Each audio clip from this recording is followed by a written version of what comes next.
They also have the biggest lead. Cleveland is at Target Field. The Guardians are in second place, 6 games behind Minnesota. Second inning, well, it was not kind to the Twins. With 2 in, Bo Naylor, and I don't believe he's related to Cliff, drills a 2-run home run to center. Yesterday, Royce Lewis hit a grand slam, bases loaded for tonight, and Lewis does it again. He is the first player in Twins history to hit a grand slam in back-to-back games. That one puts the Twins ahead.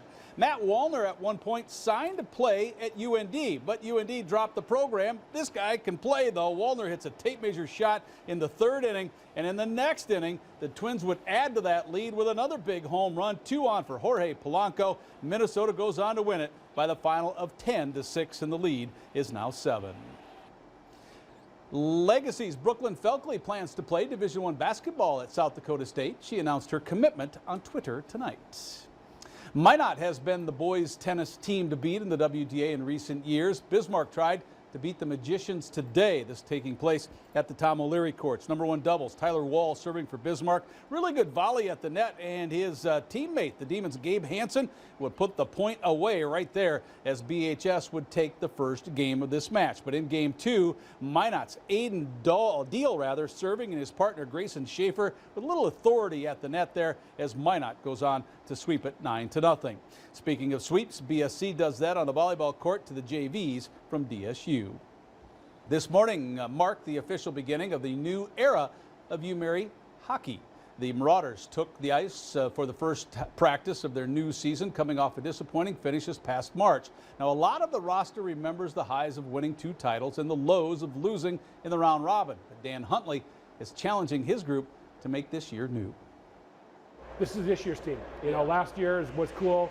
The year before that, those were all great things that happened. But some of those guys on this year's team weren't around, so they don't experience that. So they have to figure out a way to bond this year's team, and then move forward with that and figure out what are we going to be standing for. It doesn't matter that hey, that happened and we can go and redeem ourselves this year. This isn't a redemption season. It's a new appraisal of hey, what are we going to be like as a D1 team.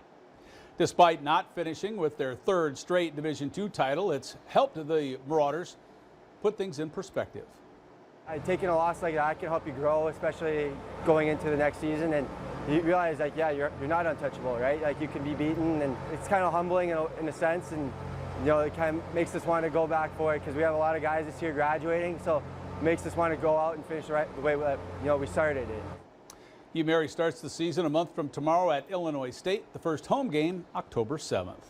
Well, the Deacons, Mustangs, and Eagles are getting first place votes in AAA football this week. Shanley is a solid number 1. Century's 3rd following its win over West Fargo. Minot's new to the top 5 this week. In AA, Dickinson's road win to open the season helps the Midgets move into the ranking. North is unique.